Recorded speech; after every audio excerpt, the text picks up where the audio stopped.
And we're live from the Swansea.com press box as he makes sure that the intro has stopped playing. Getting some strange feedback here. Right, this is a shambolic start, but I'm going to continue. I don't know why the microphone is giving me feedback in my ear, but I'm going to plough on regardless and start talking to you about Ipswich Town's latest championship test, the last one before the third international break of the season. Those annoying international breaks that disrupt momentum and rhythm, but it will be done and dusted after that. Next one won't be till March time. The games will come thick and fast over the winter period. Can Ipswich Town go into it on a high? Let's find out. Without further ado, I'm going to talk you through team news because I'll be honest, when I saw this, it took me a little bit by surprise. I thought there might be a little bit of freshening up for Ipswich Town at the end of a 3-game week, but not necessarily as much as we've seen from Kieran McKenna. 6 changes to the team that started Tuesday night's 1-1 home draw against Watford, and those changes are as follows. Into the team, Leif Davis, fit again, late fitness test, tight hamstring that he picked up at QPR last weekend, kept him out in midweek. Hasn't trained an awful lot this week, but he passes a fitness test and he's in for Ben Johnson at left back. A change in midfield, one that doesn't come as too much of a surprise. Jack Taylor, rested in midweek, done really well in the previous 2 games, returns for Jens Kjusta, so no great surprise there, I don't think.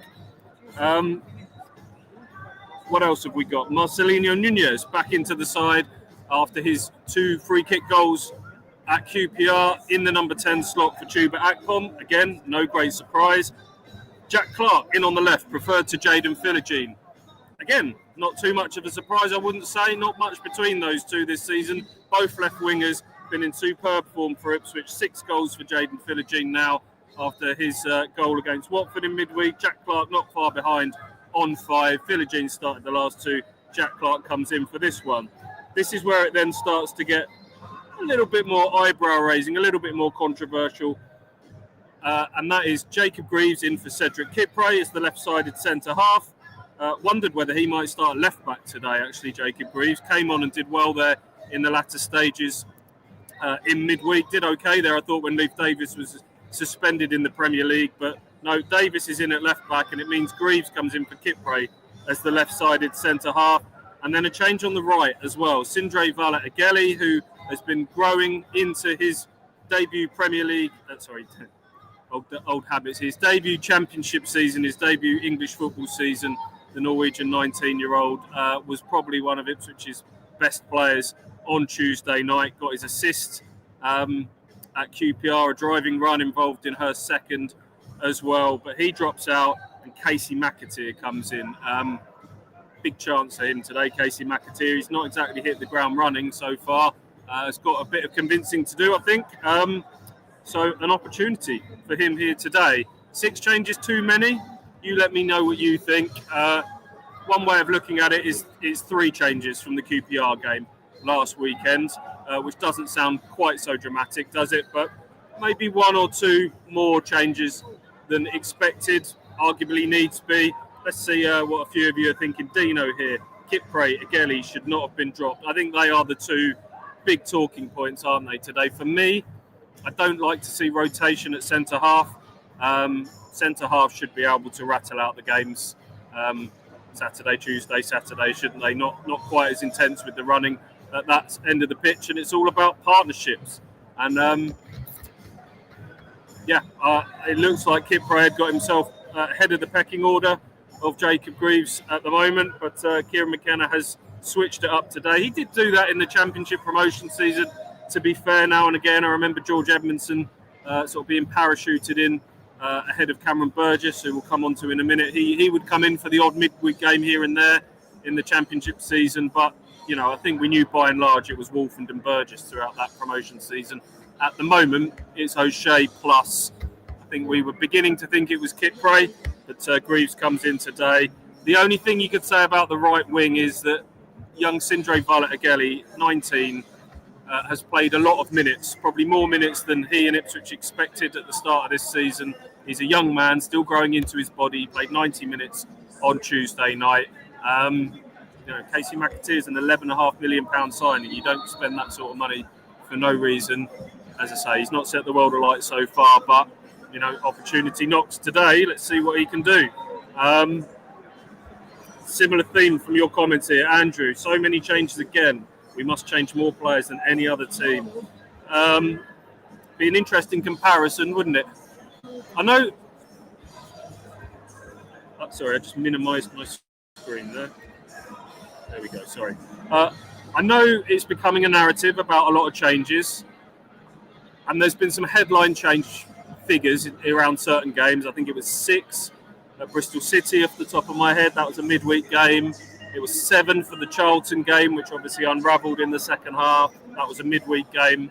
Then 9 off the back of that, which was a kind of basically the team reverting largely to what it was before. But if you look back, since the summer transfer window shut, the team has actually been pretty settled on weekend games.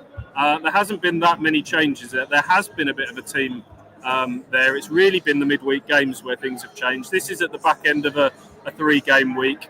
There is an international break coming off the back of this.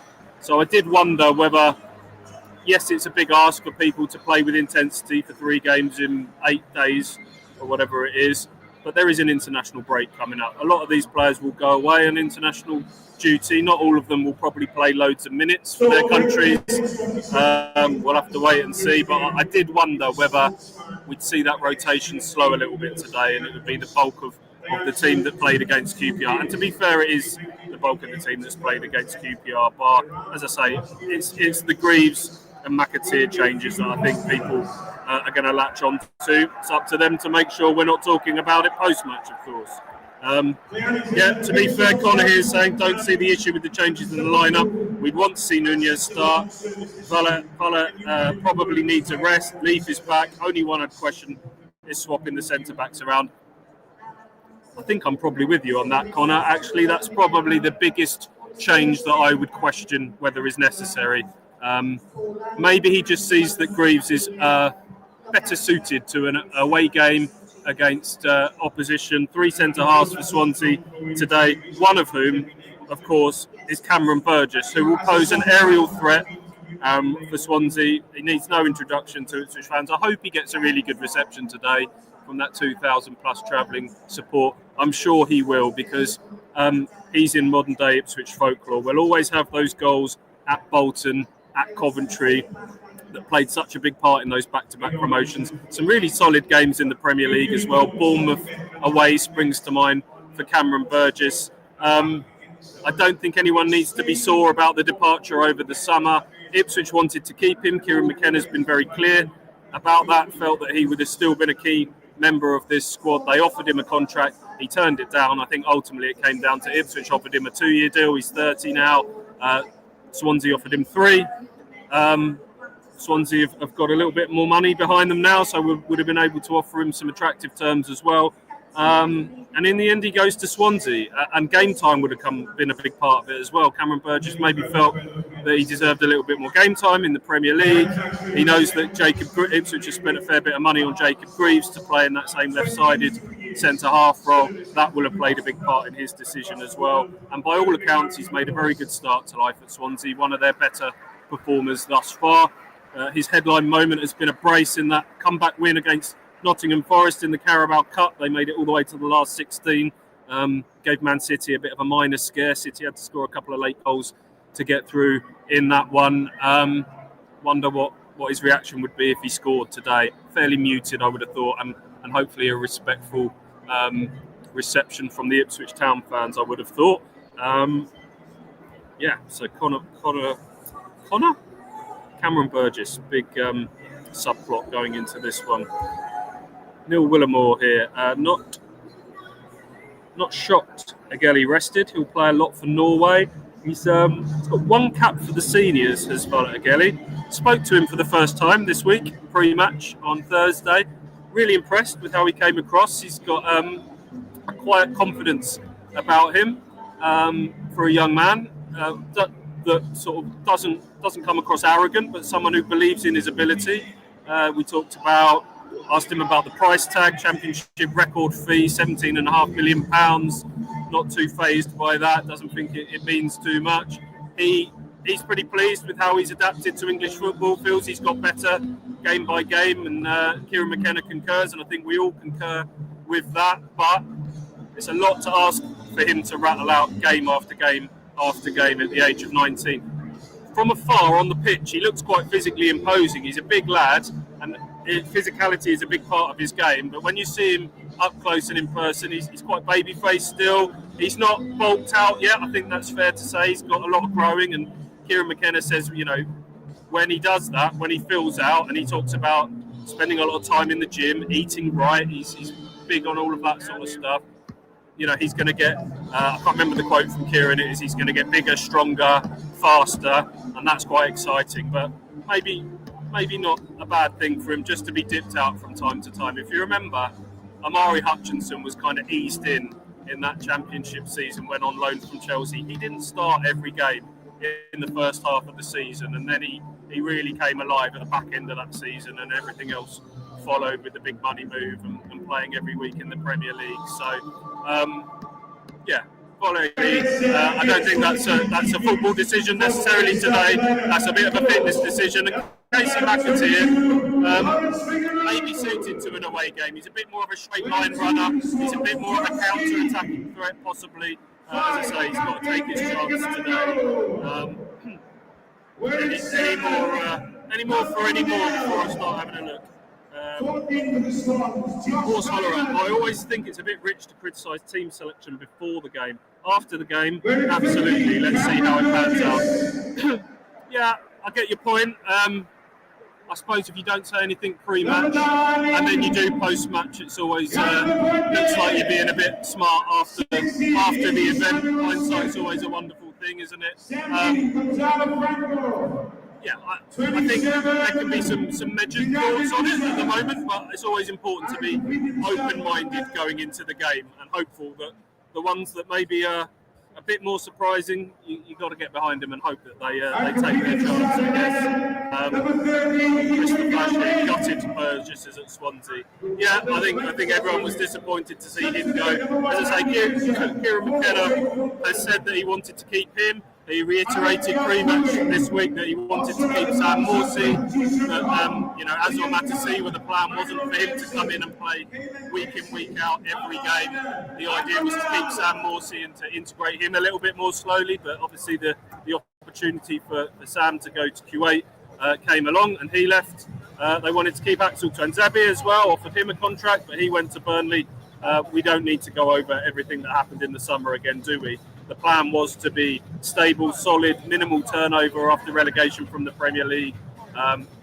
Always likely that Delap and Hutchinson were going to go for good money, but it was a few of the others that I've just mentioned that came as a bit more of a surprise, both to Ipswich fans and to the manager. But here we are, and we're a quarter away into the season. It's a new look squad, and we're still talking about really not fully clicking into gear, not fully being a team yet, and that feeds into the changing, the narrative, doesn't it? The dropping and changing. When Kieran McKenna's right to say that really the season only started after the transfer window closed because there was so much late transfer business. You look at the first couple of games, Ogbene started, Chaplin involved in the first few games, a lot of late arrivals. So I think it's fair to say that.